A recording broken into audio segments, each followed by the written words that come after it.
Every beast I tame makes me stronger, if they don't kill me first. The others mocked my bond, but my beast pets and I will rise from their laughter.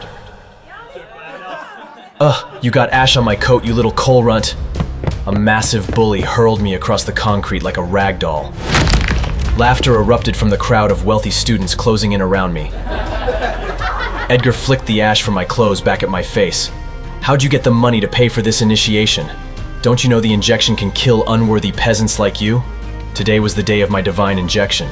If it didn't kill me, then I could gain a superhuman ability and enroll in the Golden Divine Academy. I was hoping that today would be my lucky day, for once.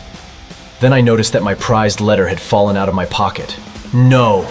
I reached for it, but Edgar's boot came down hard on my hand before I could touch it. Pain surged through my arm. What's this? He snatched it up and read aloud.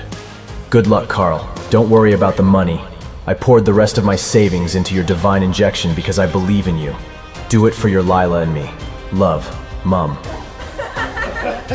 The crowd broke into laughter. I shouted, "Give it back!" Edgar pushed me back with his boot. Your poor mother. She's going to regret wasting all that on you. Suddenly another voice called out, "Leave him alone and hand it over." It was Dana. She stepped in and shoved Edgar back. Dana was my one and only childhood friend. She was also the most beautiful girl in town, with gray eyes that never flinched, even in front of Edgar. Edgar stared at her, then tore the letter and let the pieces flutter to the floor. There, take it. No. I dropped to my knees, scooping up the scraps. Dana knelt beside me, helping gather them. Don't let him get to you, Karl. Then the intercom blared overhead. Section B, report to your testing bays. My heart pounded. It was time for the serum injection. It could either kill me or make me powerful. I held the pieces of the letter to my chest. Please, let this change everything. Edgar smirked. Showtime.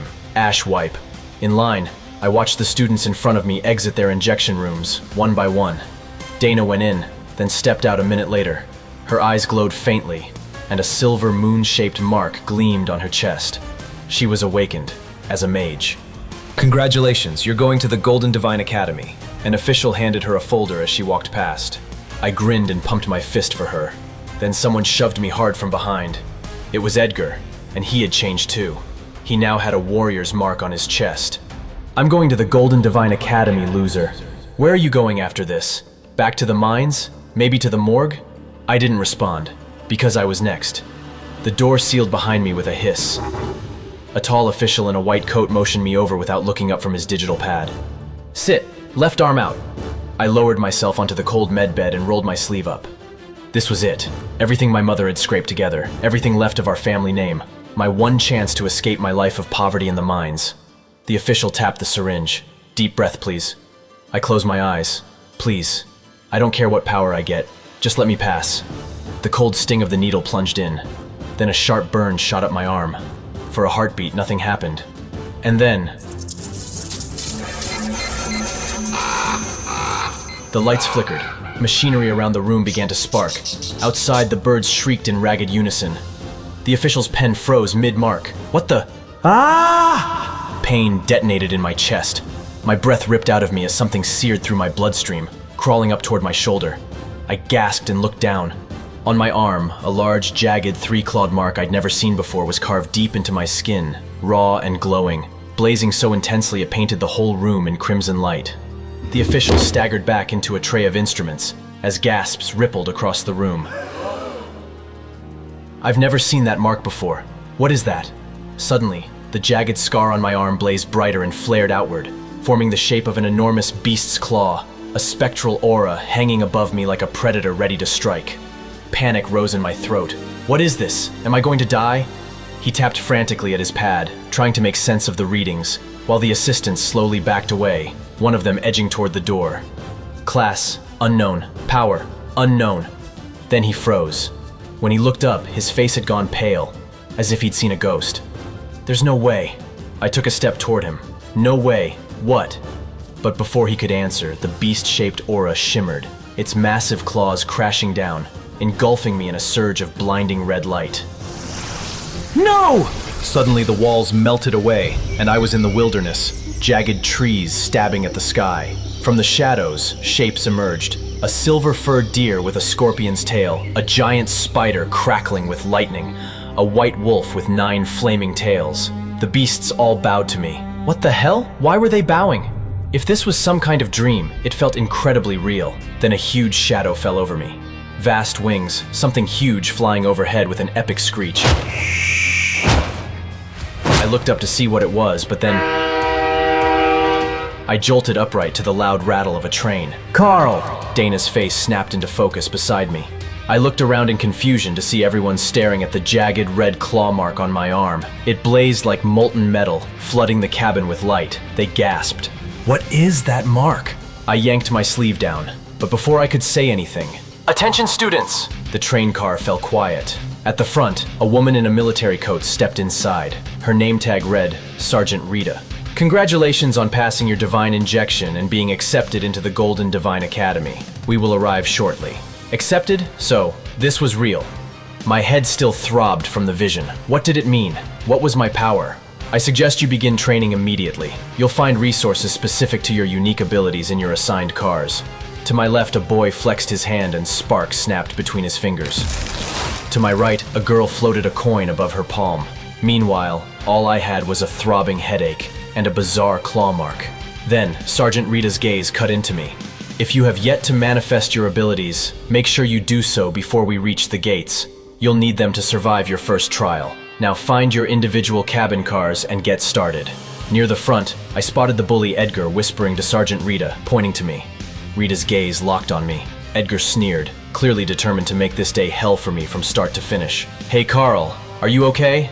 Dana squeezed my shoulder and pointed at a door down the corridor, magic shimmering at her fingertips from her newly awakened mage powers.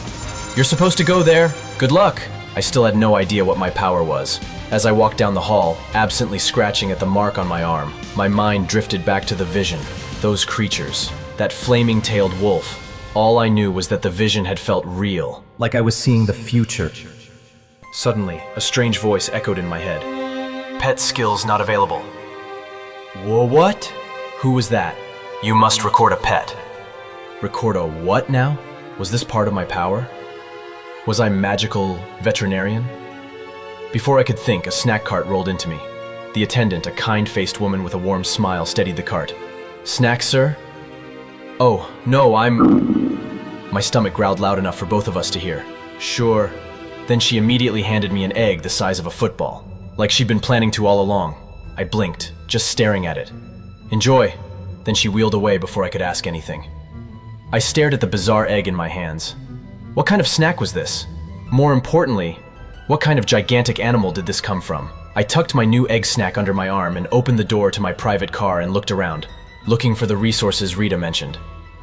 But there were no magic training tools anywhere. Suddenly I realized the egg was gone. Wait, what? Had I dropped it? Then, the room around me warped and my vision snapped to white, as my eyes rolled back into my skull. For the third time today, I was somewhere else. But this time, I felt like I actually knew where I was. This was a space inside my mind where my powers lived, and it felt deeply familiar. The world around me was nothing but white, just emptiness stretching in every direction. And there, on a stone altar, was a straw nest, and in that nest sat the egg, glowing faintly, the same one I'd just been holding, covering in glowing runes. This must be one hell of a snack.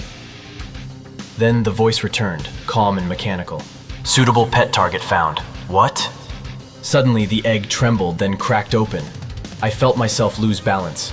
For a moment, my mind snapped back to the real world, but I wasn't in my cabin.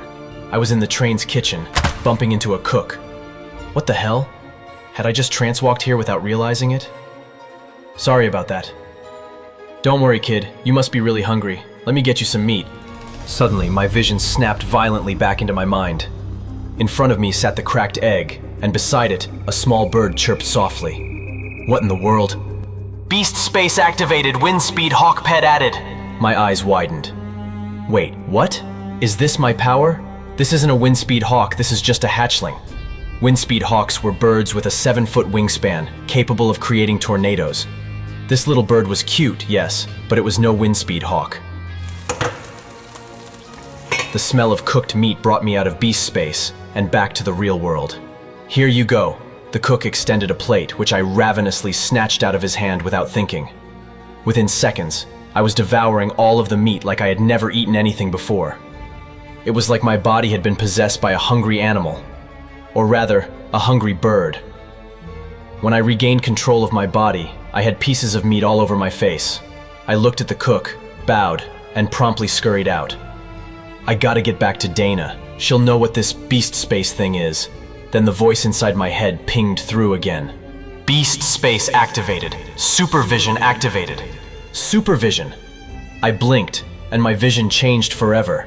The forests in the distance became crystal clear. Everything in my peripheral vision was just as clear as what was in front of me. I can see a tiny nest of quill beasts 100 miles away, I exclaimed in surprise.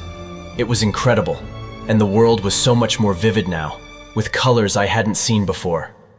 I knew Windspeed Hawks could see into the ultraviolet and infrared spectrums, for one. But they were also accomplished nocturnal hunters, with excellent night vision as well. Maybe this skill isn't so bad after all. And to my surprise, that wasn't all, because the beast space voice kept coming through with new downloads. Additional skills include Rend. Rend? Alright. I let out a whistle. Rend was a basic combat skill that allowed me to create a super sharp air blast. Many people ignored it because it wasn't as showy as other skills, but I knew its value and immediately began musing to myself about the possibilities. Just imagine what I could do if I combined Rend and supervision. I could cheat on any exam and see any enemy coming from at least 100 miles away. I went back into the beast space to thank the little hatchling for its powers. But to my surprise, the hatchling had also grown into a little bird, almost as big as my hand. Okay, maybe you will grow into a Windspeed Hawk after all. Do you want to find out what happens next? Then download the Pocket FM app right now and listen to First Legendary Beastmaster for free. Tap the button to continue the story right now.